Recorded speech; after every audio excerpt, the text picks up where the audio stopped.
बिहार में मुख्यमंत्री वाला चुनाव में बहुत ज़्यादा समय नहीं है। सभी किसी की धड़कनें तेज है कि 2025 में कौन आदमी बिहार का मुख्यमंत्री बनेगा।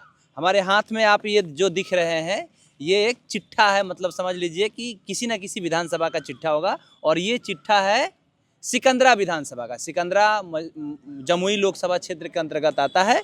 और वहाँ से कौन आदमी इस बार टिकट लेने वाला है, टिकटार्थी है, पिछला बार कौन कौन लोग वहाँ से विधायक रहा है, कितने लोग तैयारी में है, ये सारा चीज़ पे बातचीत होगा। हमारे साथ में वेद प्रकाश जी हैं। वेद जी, हमें ज़रा बताइए कि सिकंदरा विधानसभा जो है जमुई में, उसको लेकर के कौन कौन से लोग रेस में हैं और पिछला बार का रिजल्ट क्या रहा है। देखिए, सिकंदरा विधानसभा क्षेत्र जो है वो रिजर्व है दलित के लिए, एससी रिजर्व सीट है। और धड़कने तेज लोगों की नहीं है, धड़कने तेज है टिकटार्थियों की, जो टिकट लेने वाले की धक धक धक धक धक धक धड़कने तेज है। हाँ। और हमको मिलेगा, उसको मिलेगा, किसको मिलेगा, कैसे लड़ेंगे, टिकट मिलेगा तो क्या होगा, हाँ। फिर होगा क्या, क्या पता, क्या खबर। तो आज खबर लेंगे हम लोग सिकंदरा की। तो सिकंदरा की जो सीट है वहाँ पिछली बार 2020 में चुनाव जब हुआ तो पिछली बार प्रफुल्ल मांझी वहाँ से चुनाव जीते, मांझी जी की पार्टी से। और वहाँ से चुनाव हारे बंटी चौधरी, जो कि कांग्रेस से चुनाव लड़ रहे थे। अच्छा। और किसको कितना वोट आया ये भी हम बताएंगे, लेकिन उससे पहले हम बता देते हैं कि वहाँ से अब तक कौन कौन विधायक रहे। अभी तो वर्तमान में प्रफुल्ल मांझी हैं, जो हिंदुस्तानी अवाम मोर्चा से चुनाव लड़े। इससे पहले 2015 में बंटी चौधरी चुनाव जीते थे कांग्रेस से। ये तब की बात है जब लालू, नीतीश, कांग्रेस सब एक साथ थे। तब बंटी चौधरी कांग्रेस से वहाँ चुनाव जीते, विधायक बने। उससे पहले 2010 की हम बात करें तो रामेश्वर पासवान वहाँ से विधायक हुए, जनता दल यूनाइटेड से। उससे पहले 2005 अक्टूबर में जो चुनाव हुआ उसमें भी रामेश्वर पासवान जनता दल यूनाइटेड से विधायक बने, नीतीश कुमार की पार्टी से। फरवरी 2005 में जो चुनाव हुआ था, 2 बार चुनाव हुआ। हाँ, तो फरवरी वाले में रामेश्वर पासवान ही चुनाव जीते थे, लेकिन चुनाव जीते थे वो लोजपा से। रामविलास पासवान जी उस समय थे जो चाबी लेके घूम रहे थे। हाँ, तो उस समय लोजपा से चुनाव जीते थे रामेश्वर पासवान। यानी कि लगातार 3 बार रामेश्वर पासवान वहाँ से चुनाव जीते। हाँ, 2005 फरवरी, 2005 अक्टूबर और 2010 एक बार लोजपा से, 2 बार जदयू से। और 2000 की बात करें तो 2000 में प्रयाग चौधरी वहाँ से चुनाव जीते थे। केएसपी नामक कोई पार्टी है, केएसपी पता नहीं कौन सी पार्टी है, केरला सोशलिस्ट पार्टी है या कोई और पार्टी है। तो प्रयाग चौधरी केएसपी से जीते 2000 में। 1995 में भी प्रयाग चौधरी जीते सीपीआई से। 1990 में प्रयाग पासवान सीपीआई से जीते। 1985 में रामेश्वर पासवान कांग्रेस से चुनाव जीते। 1980 में भी रामेश्वर पासवान कांग्रेस से चुनाव जीते। 1977 में नगीना चौधरी जेएनपी पार्टी से चुनाव जीते। और 1972 में रामेश्वर पासवान कांग्रेस से चुनाव जीते।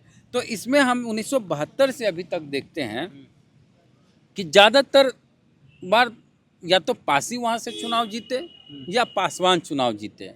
पहली बार ऐसा हुआ पिछली बार कि कोई मांझी मुसहर समाज के व्यक्ति कैंडिडेट वहाँ से चुनाव जीते। और ऐसा पहली बार हुआ कि मांझी जी की पार्टी वहाँ से चुनाव जीती। यहाँ राजद से कभी कोई विधायक नहीं हुए, ये चीज़ देखने को मिल रहा है। यहाँ 72 से लेकर अब तक में कोई आदमी विधायक नहीं बना राजद से। आरजेडी से कोई नेता विधायक वहाँ नहीं बने। यहाँ से विधायक बने हैं हम मांझी जी की पार्टी से, कांग्रेस से, जनता दल यूनाइटेड से, लोजपा से, सीपीआई से भी। लेकिन राष्ट्रीय जनता दल से कभी कोई वहाँ विधायक नहीं बने। और राष्ट्रीय जनता दल से 2 बार जो कैंडिडेट रहे, 2005 के अक्टूबर वाला चुनाव में और फरवरी वाले चुनाव में, 2 बार आरजेडी से वहाँ कैंडिडेट रहे, लेकिन दोनों बार आरजेडी की वहाँ हार हुई है। तो आरजेडी के लिए क्या कहा जा सकता है कि जिस पार्टी से यहाँ कभी कोई उम्मीदवार चुनाव जीता ही नहीं, 2 बार लड़ा, और जिस पार्टी से कहीं वहाँ से कोई चुनाव ही नहीं जीते, विधायक ही नहीं रहा, तो कांग्रेस से मानिए सबसे ज़्यादा वहाँ। तो कांग्रेस की सीट भी अभी है वहाँ। महागठबंधन की बात करें तो पिछली बार जो प्रफुल्ल मांझी वहाँ से चुनाव जीते वो 47,061 वोट लाए। और जो चुनाव हारे बंटी चौधरी वो वोट लाए थे 41,556 और करीब करीब 5,000 के आसपास वोटों से वो चुनाव हारे। बंटी चौधरी जो वर्तमान में विधायक थे उस समय, 15 से 20 तत्कालीन विधायक, हाँ, तो विधायक को चुनाव हराए प्रफुल्ल मांझी। बहुत रोचक रिजल्ट है और कह सकते हैं कि इसमें एक चीज़ दिखेगा आपको कि जो हम लोग आप लोग कहते हैं, कई बार हम बोले हैं कि चिराग पासवान के कहने पे पासवान समाज के लोग आँख मूंद के वोट डालते हैं, सिकंदरा इसको खारिज करता है। अच्छा, कैसे? पिछली बार जो 2020 का चुनाव हुआ था उसमें सुभाष चंद्र बोस निर्दलीय चुनाव लड़के 18,105 वोट लाए और ये सुभाष चंद्र बोस जो नाम हम पढ़ रहे हैं असल में ये सुभाष पासवान है।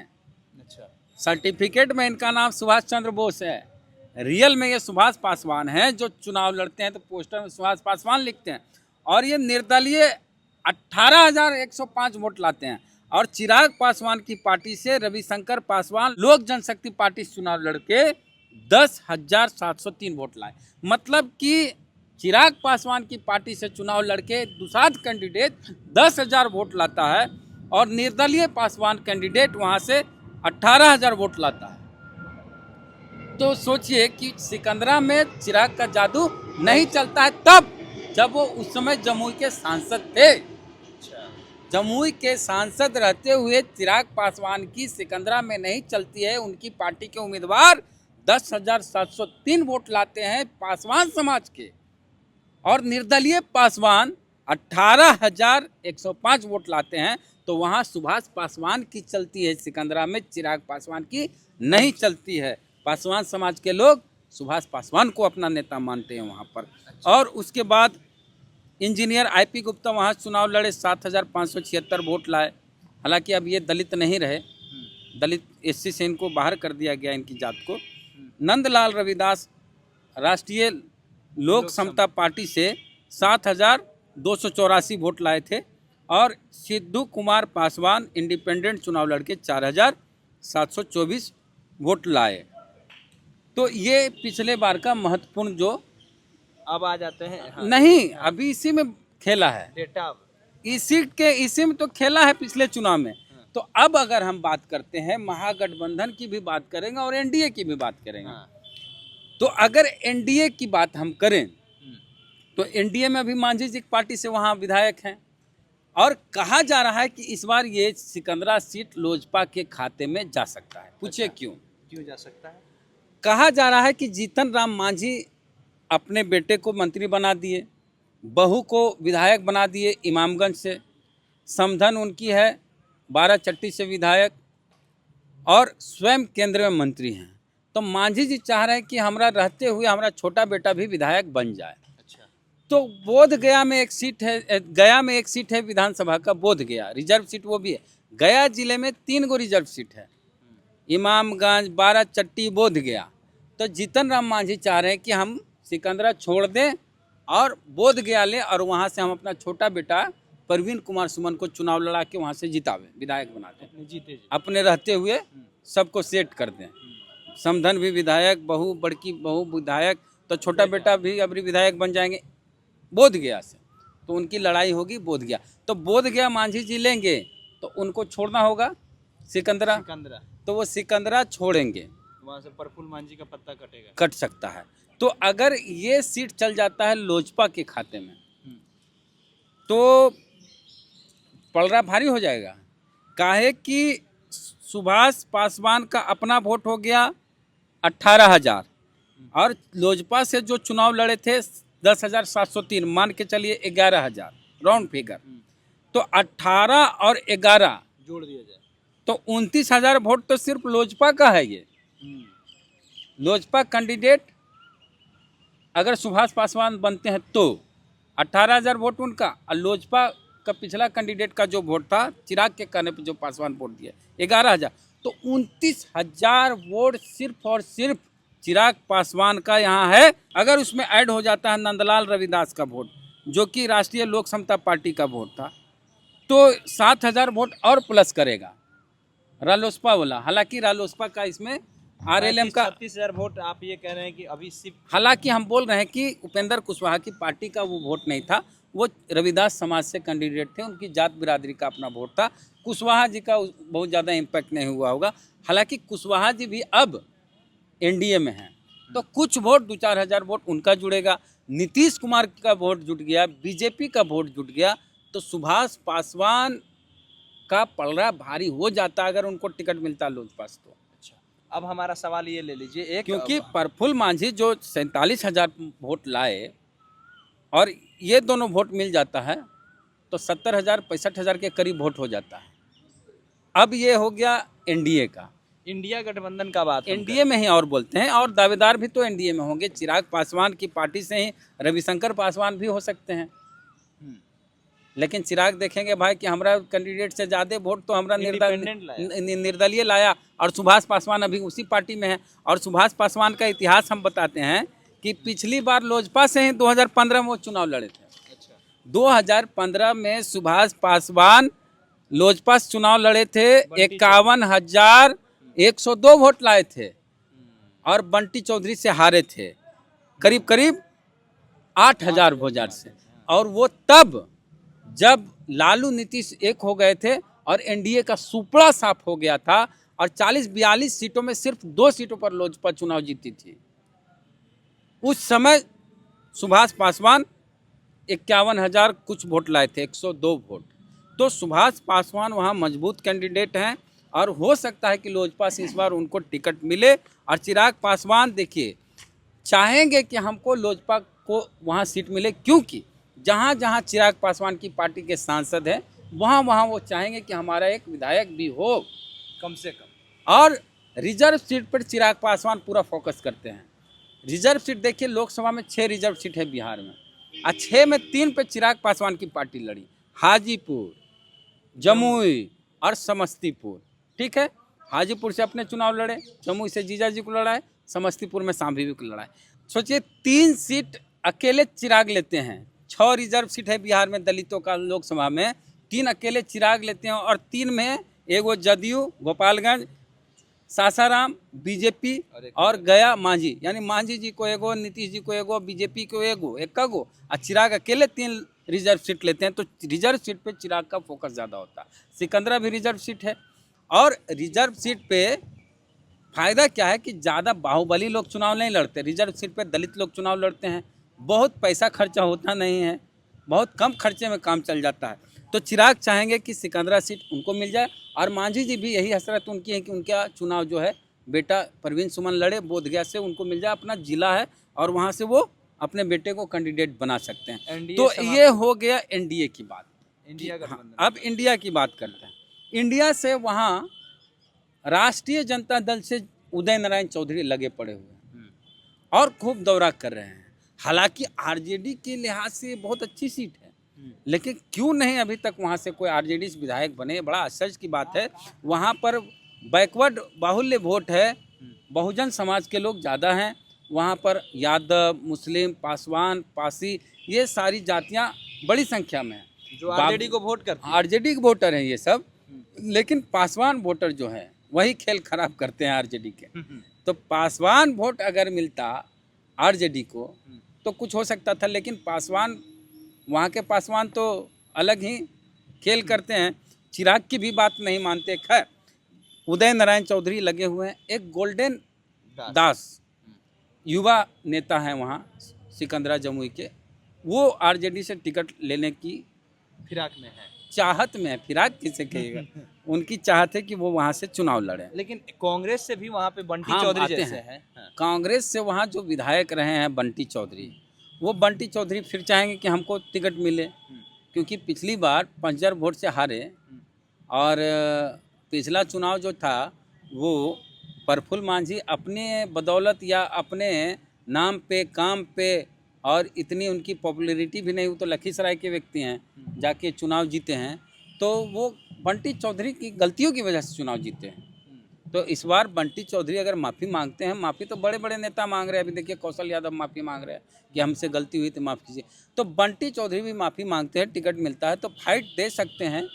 बंटी चौधरी कांग्रेस से उम्मीदवार हो सकते हैं। कई ऐसे उद्योगपति है वो भी आए हुए हैं, अभी हाल ही में पार्टी ज्वाइन किए हैं। विनोद चौधरी है, ये पार्टी ज्वाइन किए हैं। एक गायक है जो पशुपति पारस के पार्टी ज्वाइन किया, आलोक जी। इन लोगों के बारे में क्या कहें, क्योंकि ये लोग भी टिकटार थे, ये लोग भी हाँ। तैयारी में हैं। तो आलोक पासवान की बात हम तब कर देंगे ना जब पशुपति पारस जी की पार्टी, हम्म, फिर सुनिए, हम्म। पशुपति पारस जी की पार्टी जो है राष्ट्रीय लोक जनशक्ति पार्टी को अगर महागठबंधन में शामिल किया जाता है हम्म, तब तो हम बात कर सकते हैं। अभी तक तो महागठबंधन में ही उनको शामिल नहीं किया गया है। हम्म। शामिल किया जाएगा, टिकट कहाँ मिलेगा, कहाँ कहाँ या सीटें मीटिंग में बैठाया भी जाता मिठाया, था, तो कहीं कहीं वो पशुपति पारस जी को नहीं देखा जा रहा है। तो हमें तो खबर मिली है, सूचना जैसी जानकारी लोगों में है, बाजार में राजनीतिक जो गलियारा कहते हैं उसमें, कि ऐसा मैसेज दिया गया कि भाई आपके कैंडिडेट होंगे, ठीक बात है, लेकिन टिकट मेरा होगा, सिंबल आरजेडी का होगा, कैंडिडेट पशुपति पारस जी का होगा। देखिए, डरती है हर पार्टियां। जब अपनी पार्टी का विधायक भाग सकता है तो गठबंधन का दल क्यों नहीं भाग सकता। तेजस्वी यादव के साथ ऐसा हो चुका है, जो खेला होवे हो रहा था। जब लग रहा था तेजस्वी सरकार बना लेंगे और कई भाजपा के, जदयू के विधायक को तोड़ लेंगे, उस समय इनके अपने विधायक भाग गए। तो जब अपनी पार्टी के विधायक भाग सकते हैं तो अलायंस में किसी को रखेंगे तो उसको भागते में देर लगेगी। एकदम नहीं लगेगा। पार्टी के विधायक भागने में एक डर होता है कि सदस्यता चल जाएगी, और दूसरी पार्टी के जाने में कौन सा डर लगेगा। तो तेजस्वी यादव को भी डर है कि भाई हम मुख्यमंत्री बन जाएं और हमारे भाग जाए। अभी मोदी जी से नाता तोड़ ले नीतीश कुमार और नायडू, तो मोदी जी क्या हो जाएगा, प्रधानमंत्री पद समाप्त हो जाएगा, मतलब पीएम पद से वो तो ये तो हो गया। हाँ, आप आलोक जी का बात हो गया, आलोक जी की विनोद बात। जी का बात बताइए। विनोद चौधरी अभी नया ज्वाइन किए हैं, वो राहुल गांधी के बहुत करीबी हैं, और वो विधायक वगैरह का चुनाव क्या लड़ेंगे, वो बड़े नेता हैं, राहुल गांधी के करीबी हैं। लोकसभा का चुनाव लड़ेंगे, वो जमुई से लोकसभा की तैयारी कर रहे हैं। अच्छा, मतलब वो लोकसभा के कैंडिडेट हाँ, बड़े हैं वो। नेता हैं। हाँ, वो विधानसभा लायक विधायक के फिराक में वो नहीं है। नहीं, वो बहुत बड़े नेता हैं, पैसा है, उद्योगपति हैं, तो विधायक क्या बनेंगे। वो लोकसभा का चुनाव लड़ेंगे और जमुई से लोकसभा की उनकी तैयारी है अगली बार के लिए।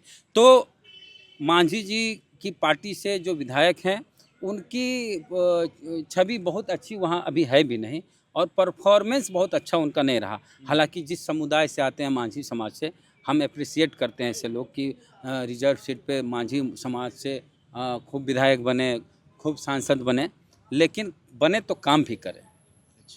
तो विधायक की शिकायत है आपके? अन्य क्षेत्र में प्रफुल्ल जी की शिकायत है और उनसे संतुष्ट नहीं है वहाँ की जनता। आरजेडी के खाते में अगर सीट गई, क्योंकि कांग्रेस की सीटें तो घटेगी और एडजस्ट किया जाएगा वीआईपी पार्टी को, कांग्रेस का घटेगा, वीआईपी में सटेगा, बटेगा। तो कांग्रेस की सीट अगर घटती है तो सिकंदरा घटी, तो वहाँ से आरजेडी अपने चाहेगा कि हमारा कैंडिडेट हो। क्योंकि देखिए, बहुत आरजेडी माइंडेड और आरजेडी समीकरण वाली सीट है। ये कैसे अभी तक वहाँ आरजेडी के विधायक ने बनाए, ताजुब की बात है। लेकिन कोई दमदार तरीके से दमदार उम्मीदवार लड़े तो वहाँ आरजेडी सीट निकाल सकता है। उदय नारायण चौधरी सीट निकाल सकते हैं अगर। देखिए, फाइट अगर सुभाष पासवान उधर से रहेगा, उदय नारायण चौधरी रहे, तो कांटे की टक्कर होगी। कोई नहीं कह सकता है कौन जीते, दोनों तरफ कांटे की टक्कर। क्योंकि वहाँ से पासवान पासे ही विधायक रहे हैं।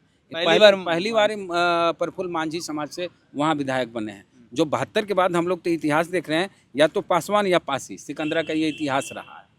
चाहे सीपीआई जीते, चाहे कांग्रेस से जीते, चाहे जदयू से जीते, चाहे लोजपा से जीते। हाँ, चाहे लोजपा से जीते। तो और एक जो युवा हैं गोल्डन, वो चुनाव वहाँ से लगे हुए हैं। अगर उनको मिलता है तो थोड़ा मुश्किल हो सकता है उनके लिए, तब तो एक तरफा हो जाएगा ये। और अगर कांग्रेस से बंटी चौधरी फिर आए तो युवा हैं दोनों। और कांग्रेस में अभी तो देख ही रहे हैं, राहुल गांधी पूरा बिहार जोते हुए हैं, तो प्रियंका गांधी वगैरह, तो इम्पैक्ट हो सकता है इस बार बदलाव को लेकर। अगर नीतीश कुमार चेहरा होंगे मुख्यमंत्री का, तो इसका नुकसान होगा। सीएम कैंडिडेट अगर नीतीश कुमार होंगे तो इसका नुकसान एनडीए को होगा। लोग अब नहीं चाहते कि नीतीश कुमार बिहार के मुख्यमंत्री हों। और एक चीज़ है कि चिराग पासवान बोले हैं कि बिहार हमको बुला रहा है और बिहार की राजनीति हम करना चाहते हैं। देखिए क्यों बोले, क्या कारण है? कारण यह है कि उनका पासवान वोट खिसक न जाए, और वो किसी के कहने पे बोल रहे हैं। इसका राज जानिए। अच्छा, किसके कहने पर? कि किसी के कहने पे कि हम भी बिहार आ रहे हैं और बिहार की राजनीति करेंगे। क्यों करें? इसलिए कि भाई पासवान वोट इधर उधर न चल जाए। पासवानों के जहन में ये बात हो कि चिराग पासवान भी मुख्यमंत्री हो सकता है, इसलिए अपना वोट लोजपा को ही दो, इन्हें उन्हें नहीं दो, बस इसी के लिए ये बोला गया है। चलिए, तो सिकंदरा की सीट को लेकर के हम लोग बातचीत कर रहे थे कि इंडिया गठबंधन से या एनडीए गठबंधन से कौन संभावित प्रत्याशी हो सकता है, वहां से कौन आदमी पहले 1972 से लेकर के और 2020 तक के विधानसभा के जितने भी चुनाव हुए उसमें कौन जाति के लोग वहां विधायक बने हैं। ये कह रहे हैं कि या तो पासी जाति के लोग रहे हैं या पासवान जाति के लोग रहे हैं। पहली बार वहां से प्रफुल्ल मांझी जो जीतन राम मांझी के पार्टी से विधायक बने हैं, इनकी बहुत ज़्यादा शिकायत है। संभावित प्रत्याशी कौन कौन हो सकते हैं उनके बारे में भी ओपिनियन दे दिए। ये कह रहे हैं कि टक्कर की लड़ाई हो सकती है, अगर उदय नारायण चौधरी और उधर से अगर सुभाष पासवान को टिकट मिलता है तो टक्कर की लड़ाई हो सकती है। आप लोग क्या चाहते हैं, आने वाले समय में हम लोग किस विधानसभा क्षेत्र पर वीडियो बनाएं, कमेंट बॉक्स में लिखिएगा। हमारा नाम केशव यादव है, आप द एक्टिविस्ट देख रहे हैं और पब्लिक स्टेशन देख रहे हैं। बहुत बहुत धन्यवाद।